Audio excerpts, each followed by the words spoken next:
Всем привет, с вами Яна, и это второй выпуск «В гостях у Нави». Только на этот раз не мы принимаем гостей, а сами идем в гости. Дело в том, что неделю назад Лил переехал в Киев. Более того, поселился он в доме по соседству с моим, и сейчас мы сходим к нему в гости. Посмотрим, как он обустроился, и узнаем о причинах переезда. Встретились мы с Илюхой. Здорово. Привет, люди. Пис вам. Короче, собственно, хата. Давай. Куда я поселился. Прошу. Разбываемся. Это, собственно, моя домохозяйка. Это Диана. Девушка Диана, да. Привет, привет. Как дела? Ты не против, что мы тут немножко с камерой? Не против, хорошо. Ну, рассказывай, показывай. Ну, собственно, в квартире 2 комнаты. Вторая комната – это комната-студия по совместительству с кухней. Вот, собственно, начнем с самого интересного. Это у нас ванная комната. Здесь есть несколько освещений. Первое – это романтическое, называется. Ну, здесь можно посветлее сделать. Огромная ванная. Блин, очень хорошо, у вас уютно, светло. Ты неделю уже здесь, да, получается, живешь? Да, ровно неделю. Вот. Ну, здорово. Вообще, как вам нравится здесь район? Да, здесь довольно прикольно. Можно где погулять, можно где поесть. Ну, то есть, хороший район, поздняки. Круто. Покажешь свое рабочее место? Да, конечно, пойдем. Ну, вот, собственно, вторая комната. Да, уютно очень. Вот, телевизор смарт, это гениальная вещь. Можно смотреть «Игру престолов». Да? Да, купил подписку и смотришь «Игру престолов». Ну, собственно, рабочее место, которое я сделал за 2 дня. Оказалось, в Киеве сделать стол супер сложно. То есть ты, если заказываешь стол, он придет через неделю или через 2, поэтому пришлось ездить по магазинам. Ты поблагодарил в Инстаграме экстримщика, что помог тебе с компьютером, правильно? То есть ты не перевозил свой компьютер из Москвы? Пока нет. У меня есть знакомый из Майнкаст, мои хорошие друзья Вилат и экстримщик. Я написал, можно, есть ли такая опция? И они говорят, да, пожалуйста, вот у нас есть компьютер, есть монитор, поэтому, пожалуйста, бери, забирай. Вот. А стул, собственно, это организация подарила, новенький. Сам собрал. Сижу, играю в доту. Я тоже собирала, это было не просто. Да, вот ну так так. Тяжелая спинка, ну мне было тяжело поднимать, тебе этот качок нормально. Качок. Где ты в основном тусишь? Ну вот Илья стримит, а ты что делаешь? Я смотрю стримы. Да, мой модератор сидит с планшетом и модерирует. А где ты сидишь? На кровати валяется с планшетом, смотрит. Прикольно, ну а что нет? Человек, который далек от доты совсем. Ну, от всего. да. Да. Знаешь, как красная бель и зеленая хиль, то же самое. Плохая бань, хорошая оставляй. Мама говорила тогда еще на интервью, что она была немного даже подрастроена, что ты не хочешь там жить. Вот, что ты ей говорил, что якобы хочешь переехать. Вот. Чего расстраиваться? Вот, и она так это взгрустила. Да она сама понимает, что там... Она понимает. Ну, знаешь, как все мамы понимают, но она сгрустила все равно. Сгрустнула. Там даже больше не то, что место само. Само место, оно прикольное. Там я просто сидел, играл, мама пошла погулять на улице, а я сидел дома, играл в Counter-Strike, и просто на балкон залезли. Я такой, меня стучат в балкон, я поворачиваюсь, и просто чувак машет рукой, я думаю, типа, что? Типа, что за нахер? Типа, в итоге я пошел, типа, выключил свет, ну, я был малой, мне лет 16 было, я стою, думаю, типа, а что делать? Пойти нож взять? Ну, это как-то странно, типа, может столкнуть его с балкона, а так можно? Типа, постоял, он слез, ну, наверное, на спор или на еще что-то, но сам факт, что чувак просто взял, залез на балкон. Офигеть. После этого мы его застеклили, поэтому сейчас там тяжело залезть на балкон, но все же, как бы это основное, почему я решил переехать. Да, писалась. Да, хорошо, нормально. но Как раз это, отвечая на твой вопрос, который ты не задала, причины переезда. Да. Вот, да, есть такие места в Подмосковье. Но почему ты именно в Киев решил переехать? Ближе к Нави или какие-то другие причины? Во-первых, да. Во-первых, то, что пока в Нави. Во-вторых, ценовая политика. То есть здесь достаточно комфортно существовать даже на зарплаты, которые не в Virtus.pro, ну, вернее, если ты не играешь в Virtus.pro, да, и тут, в принципе, можно жить на любую зарплату. Здесь достаточно недорогое проживание, продукты, развлечения, то есть нормально. Куда делись инсайды из твиттера Лила? Туда же, куда и 1000 подписчиков из Твиттера лило. Серьезно? То есть твоя идея нарастить подписчиков провалилась, получается? Ну, я где-то вышел, да, в минус. Твиттер периодически делает такую приколюху, что она то ли у ботов убивает, то ли еще что-то, и у людей у всех откат идет. И там, допустим, мы соревновались жестко с факером, у меня там оставалось немножко, и у него немножко оставалось, но у меня было больше, и в итоге людей срезали, и все. Это первая причина. Вторая причина — люди, которые, ну, да, нужно абстрагироваться от людей, которые пишут в комментариях, и от комментариев, но иногда ты заходишь почитать, и там пишут, да, найс, очевидный факт, и такой, ну ладно, типа, ну, не надо, не могу не постить. Хотелось бы подбить результаты этого сезона. Вот как ты их расцениваешь, и думал ли ты, что вот даже не попадешь на Ильт? Как я расцениваю результаты? Отвратительно. Наверное, один из худших игровых сезонов в моей карьере. Я не помню, может, даже кто-то говорил, может, даже Даня говорил, но такая фраза, которая вот на 100% можно охарактеризовать все, что происходит. Нам так и не получилось стать командой в команде. То есть очень много вещей было, знаешь, обычно в чем фишка команды? В том, что люди хотят играть вместе, хотят проводить вместе время. Это все непринужденно. У нас же в Нави было немножко по-другому. Очень, достаточно много вещей было наиграно. То есть ты делаешь потому что так надо, потому что из-за вежливости, потому что так, если ты так не послушаешь, будет некрасиво. И многое другое. То есть я, наверное, ближе всего скорешился, наверное, с Витей. То есть Витя хороший парень, все, можно Витя. Вот, Влад. Все они, на самом деле, они все сами по себе, да, и все неплохие, но, да, наверное, мы не нашли ту синергию, которая нужна была для того, чтобы хотя бы открытый квал пройти. Для тебя вот сейчас будет, уже находитесь там 2 месяца в инактиве. Для тебя это как отпуск, либо это, наоборот, время для того, чтобы где-то подтянуть какие-то навыки, потренироваться, стать еще сильнее? Еще сильнее? Куда же еще сильнее? Первый месяц, когда у тебя такой ритм жизни, у тебя банально нет времени, чтобы заняться своим здоровьем. То есть я последние 1,5 месяца пытаюсь как можно больше заниматься своим здоровьем, там, полечить зубы и все такое. Да, это отдых, в первую очередь, моральный, потому что это, наверное, тяжелее всего, когда ты достигаешь какого-то результата хорошего, и потом у тебя все идет на спад, причем очень сильно. И ты, когда ты был на высоте, и ты пробиваешь дно, после этого очень тяжело морально найти мотивацию, не знаю, силы в себе, чтобы двигаться дальше. Я сейчас как раз этим занимаюсь. А в чем ты находишь мотивацию? Что ты себе говоришь? Какой сложный вопрос. Да, наверное... Не знаю, наверное, всегда меня как-то...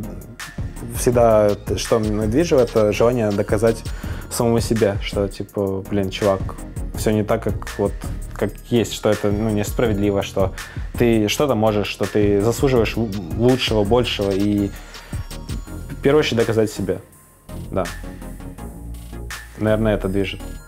Хотела тебя спросить про игроков состава Нави, в частности, про Кристаллайза. Он за этот год... Многие отмечают это, то, что он очень сильно апнулся в скилле, во всем, в игре. Что ты скажешь о нем и какое вот будущее у него? Что хочешь сказать про Влада? Влад красавчик.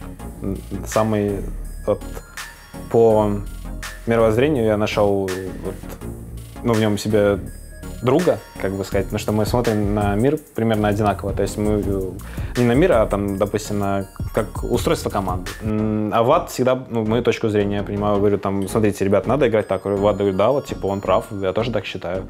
Говорю, там, ребята, нужно делать это, да, я вот согласен. Не потому, что он хотел мне как-то подлимонить, просто потому, что он также считал. Вот, поэтому Влад красавчик в этом плане. Если говорить про его игровые качества, да, он сильный игрок, у него очень хорошее микро. И он достаточно много играет, то есть и мне нравится то, что он такой вроде новенький на про-сцене, но он профессионал. Вот.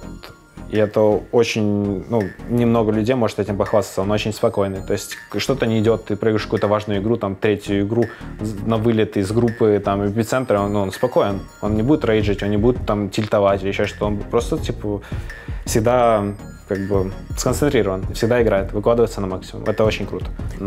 Что его ждет, если он продолжит в этом духе и немножко, ну, поднаберется уверенности в себе, но, как правило, уверенность в себе не зависит не только от тебя, а от твоих тиммейтов, в целом от того, как выстраивается игра. То есть, если люди в тебя верят, и я уверен, что он рано или поздно соберет ту команду, которая будет в него верить очень, он, ну, будет, наверное, самым топовым керри-плеером, который есть. Потому что, ну, если говорить про самого топового керри Рамзеса, который сейчас, у Ромы есть определенные человеческие качества, которые мешают ему быть самым сильным во всех планах.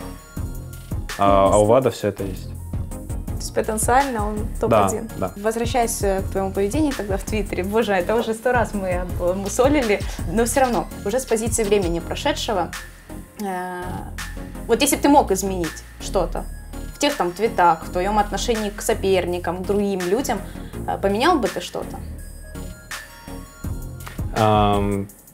Есть такая умная фраза, заезженная. Ну, во-первых, что я бы ничего не менял бы, потому что все это для чего-то надо было, для того, чтобы понять, там, сделать какие-то выводы с течением времени, еще что-то. А во-вторых, я не мог ничего поменять, не мог написать по-другому, потому что конкретно в своем состоянии, том прошлом, конкретно в своем мировосприятии и тому подобное, я считал, что это, ну, нужно, что так правильно. И поэтому я это делал. Поэтому я не думаю, что я изменил бы что-то. Сейчас я сделал выводы, я такой, какой я есть, только потому что когда-то я писал гадости про людей. Поэтому меня все устраивает. Завтрашний Лил, когда он будет на коне? Каким я буду? Да, будешь ли? Буду немного другим. Может быть, немножко позлорадствую, но в целом нет. Потому что я слишком долго играл в Нави. Занимал последние места на турнирах, чтобы потом сильно злорадствовать. Ну, все верно. Знаешь, был на высоте, и жить тебя как бы окунуло в реалии и заставило. Да, делаешь определенные выводы. И как бы очки сразу снимаешь розовые и начинаешь по-другому смотреть на мир и на вещи. Илюха, ну знаешь, мы может сейчас в реал-тайм видим трансформацию антигероя в героя. Но была бы очень красивая история. Чисто навишная тема. В текущей мете в чем отличие между 4-й и 5-й позицией? И на какой позиции тебе бы хотелось играть в новом сезоне? Ну, сейчас могу сказать, что я буду точно играть на 4-й позиции. На 5-ке 0 удовольствия играть. Почему? Не чувствуешь своего импакта. Ну, то есть вообще не по кайфу, ну, не по мне. Я люблю отрывать лица противникам, а не ходить варды ставить, скажем так. И почему я сменил роль? Только ради команды. Я хотел, чтобы у нас получалось, но не получилось.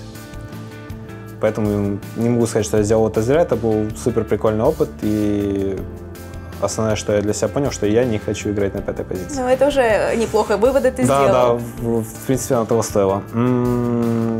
Так, если говорить отличия, 4-я позиция, ну, в зависимости от плейстайлов и от команды, как играют команды разные. 5-я позиция — это вардер, то есть покупает все варды и все саппорт-артефакты, ну, там, я имею в виду, досты, сентри, и герой, который делает упор всегда на вардинг. То есть, когда ты играешь на 5-ке, ну, я не знаю, на высоком уровне, скажем так, где-то 70% концентрации должна быть на вардинг.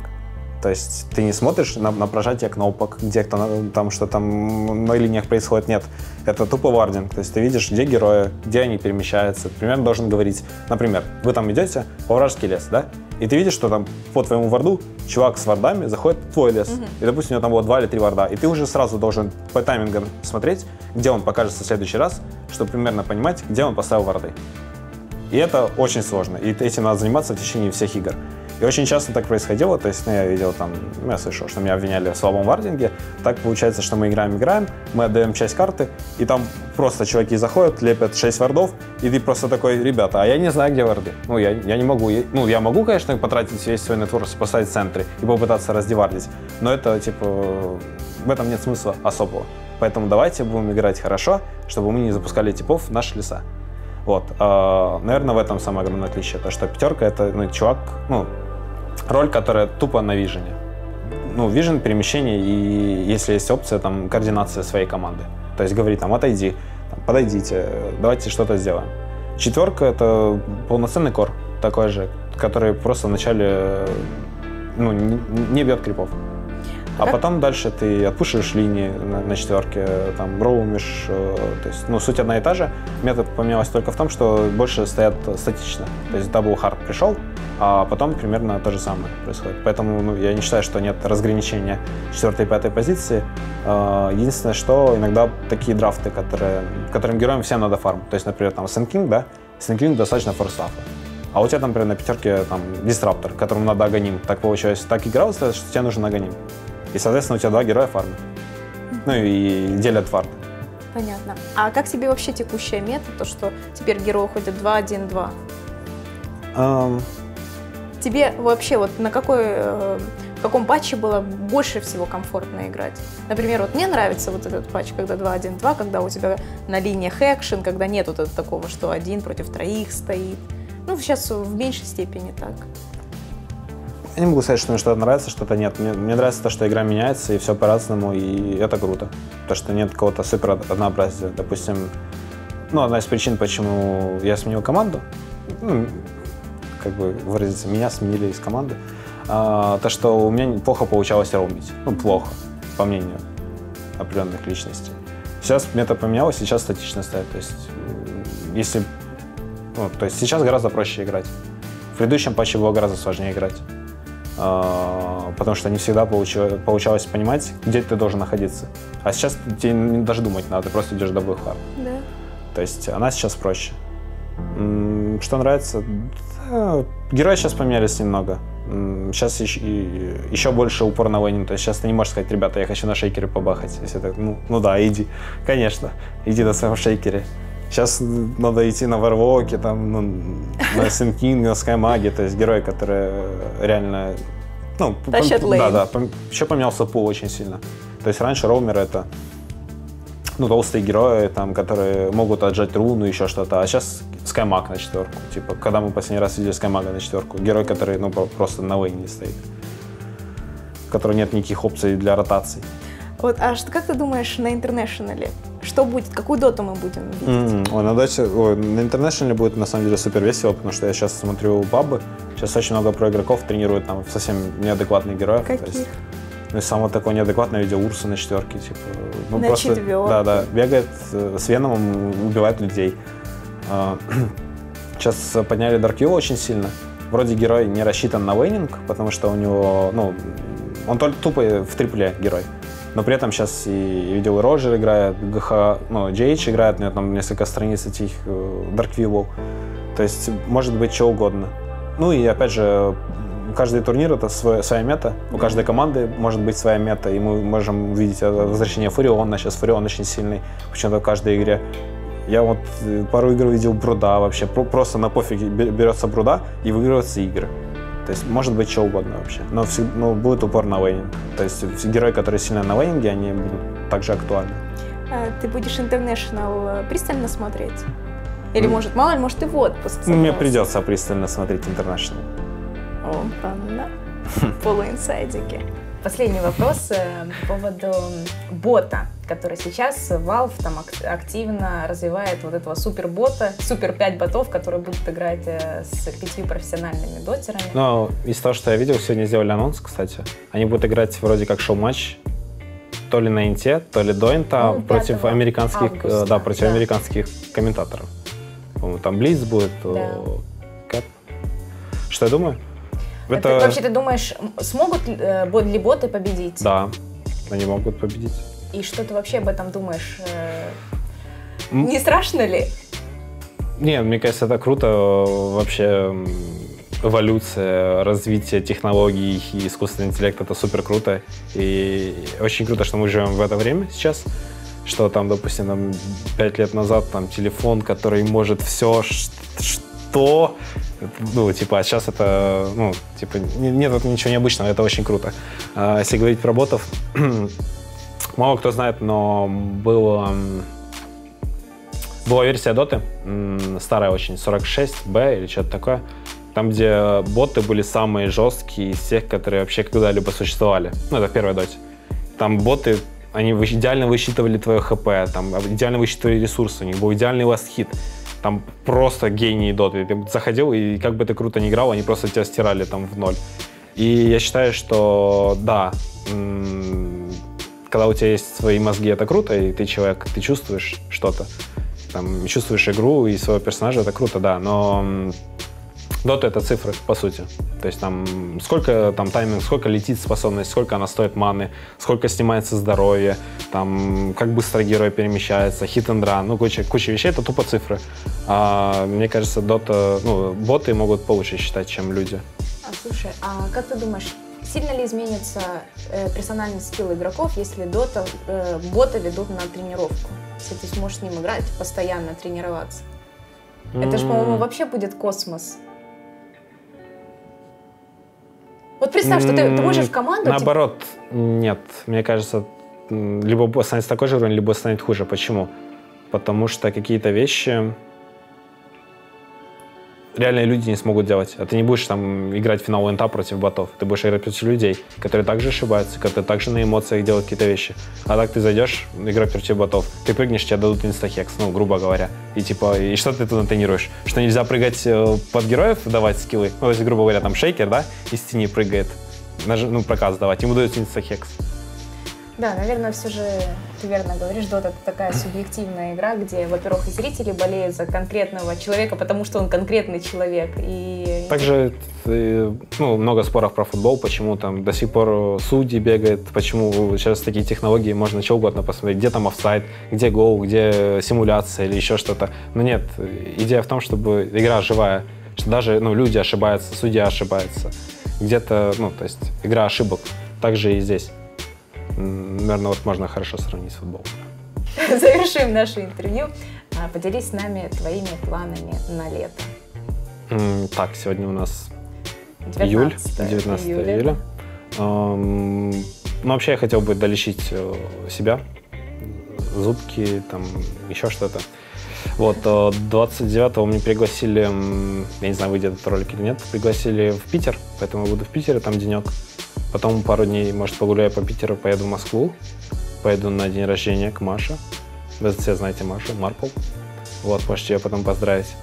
Вот, после этого я поеду в путешествие. Не буду говорить, какое.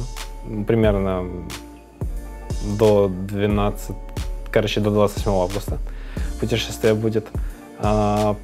Потом мы поедем на море с семьей всей. Вот, на недельку, дней 10. Ну и потом, собственно, уже будет сентябрь и будет игровой сезон, я думаю. Нужно будет думать про команду, если за меня не подумает. Вот. Ну и дальше играть доту, наверное. И заниматься спортом. И правильное питание, и дышать воздухом свежим. Вот мои планы. А твои? Мои... Да. Кутить. Кутить оставшийся кусок лета. Кулачочек.